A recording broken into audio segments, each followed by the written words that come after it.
این هم نتیجه ترس از رانندگی. روز سومم بود که رانندگی میکردم، شما نبودید. من خودم خواستم که ماشین رو از توی پارکینگ بیارم بیرون. دفعه پیش این کارو کردم. خب ولی امروز وقتی که اومدم ماشین رو از پارکینگ بیارم بیرون، همسرم مقابل من بود. خب و چون از ایشون استرس بسیار زیادی میگیرم و پارکینگم سربالایی بود، 3 بار ماشین رو خاموش کردم. خب خیلی مضطرب شدم، اصلا جای ترمز فراموش کردم. بله. و بازم خوب با ترمز دستی ماشین رو نگه داشتم که نخوره به ماشین عقبی. خوبه. خب و به این دلایل فکر میکنم که من حتما بایستی یه کسی کنارم باشه، بله، مثل شما، و بعد رانندگی کنم. خب تا کی بایستی اینجوری باشم من؟ درسته. یعنی هنوز خودتو باور نکردی که تنها هم میتونی؟ خب به هر حال آره، تو تهران با این سطح از ترافیک و این کوچه های باریک. من یه سوال ازت بپرسم. بله. بابا همسرت کنارت باشه موقع رانندگی، وقتی دورت تموم شد و اگر ما گفتیم برو بشین دیگه باید بری بشینی. حالا شما میگی نه حتما باید یکی پیشم باشه. بله. درسته؟ آره. بودن همسرتون کنارتون تو رانندگی چه کمکی میتونه بهت بکنه؟ از نظر روحی روانی کمکت میکنه؟ پشتت گرم میشه؟ یعنی چی واقعا؟ اینو بهم بگو. چرا احساس میکنی باید حتما یکی پلون باشه؟ من ترجیحم اینه که همسرم نباشه. نه متوجه ارزم نشدی، کسی دیگه باشه. چرا نمیخوای تنهایی تجربه کنی؟ چون میترسم به کسی بخورم. خب و اگه کسی کنارم باشه چیکار میکنه؟ بهم آرامش میده. بهت آفرین. یعنی خودت نمیتونی خودتو آروم کنی؟ تو میدونی وقتی یک نفر که استرس داره بغل دست تو بشینه بیشتر استرست میره بالا؟ الان این اتفاق افتاد. خب پس چرا میخوای کسی پلود باشه؟ به نظر من اول درست یاد بگیر. اگه تایید شدی گفتم آقا کارت خوبه دیگه، نیازی نیست کسی پلود باشه. آخه بودن شخصی کنار من، مثلا اگه تصادف کردم، خانم شما خدای نکرده تصادفونی باید زنگ بزنی به 110 مأمور بیاد کروکی بکشه. همسرت هم باشه میخواد همین کارو کنه. یعنی انقدر توانایی نداری خودت که از عهده این کار بر بیای؟ یا مقصر هستم یا نیستم؟ درسته یا نه؟ درسته. مثلا اگه همسرت همراهت باشه، خدای نکرده شما مقصر باشی، افسر میاد میگه حالا چون همسرت همراهته تو مقصر نیستی؟ نه. یه ذره خوب نیست. انگاره ذهنی غلطه. آره واقعا آره. اینها باعث میشه که شما نمیشینید پشت ماشین. من دارم بهانه میگیرم. دقیقاً شما باید تنهایی رو تجربه کنید. نمیگم حالا بلند شو برو یه جای، مثلا میخوای همسرت همراهت باشه، شما رو ببره یه جای خلوت، خودش پیاده شه از ماشین، شما رو کلاجت مسلط شو یه جا سربالایی.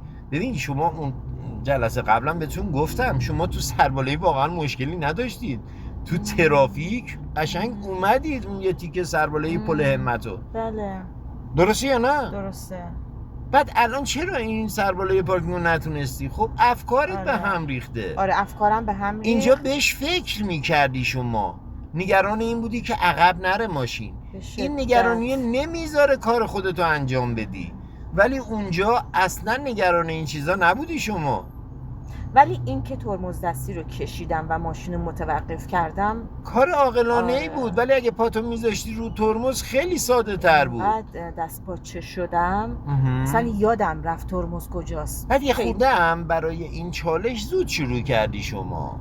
دیگه. چون یه بار اومده بودی، این بار چون بلدتر بودی میخواستی یه خورده یه جورایی، ببخشید حالت خودنمایی میاد بهش، ناخواسته ها. من بلدم، این بلدمه یهو خرابش کرده.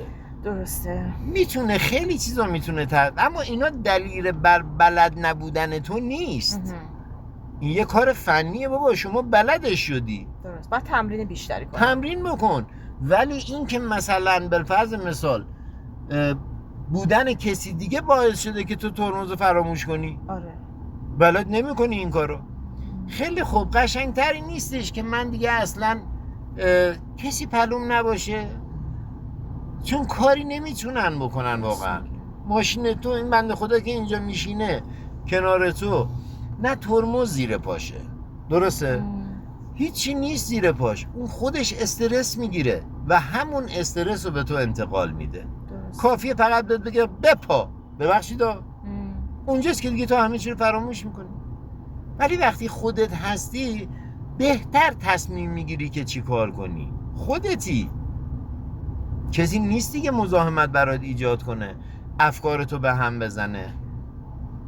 ولی احساس میکنم که هنوز احتیاجی به تمرین کن بابا. آفرین. ببین ما به همه از ما زنگ میزنن سوال میکنن که ما چند جلسه نیاز داریم. واقعا مشخص نمیشه. اصلا جوابی برای این نیست بابا.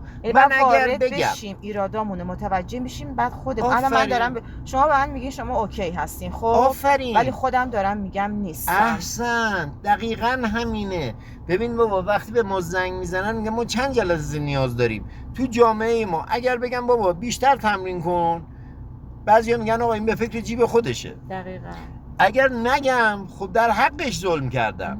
تنها چیزی که میگم بابا هر وقت تشخیص دادی، حس کردی که میتونی تنها پشت ماشین بشینی، دیگه کلاس نیا، منم دنبالت نمیام. خانم این منطقی تره. اینقدر عقل و شعورم هست که بفهمم درک کنم که میتونم یا نه.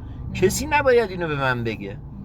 داستان اینه دیگه. هم شما از این به بعد سعی کن واقعا تنها بشینی پشت ماشین. اگه شده یه مسافت کوتاه رو ولی تنها برو. کلاش ترمزت خوب شده، همه چیز خوب شده.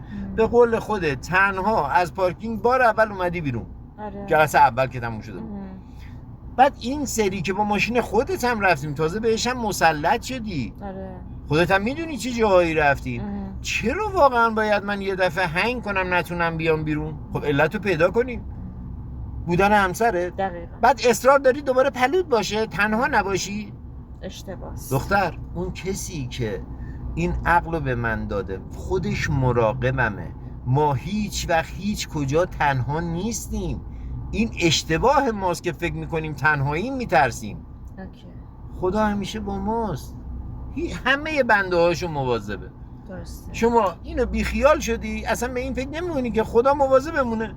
همسر بیاد پلو منو دستپاچه کنه. اشتباه کردم. دیگه تکرار نکن. اوکی. زنده باشی بابا. مرسی. درست میشه. ممنون از شما.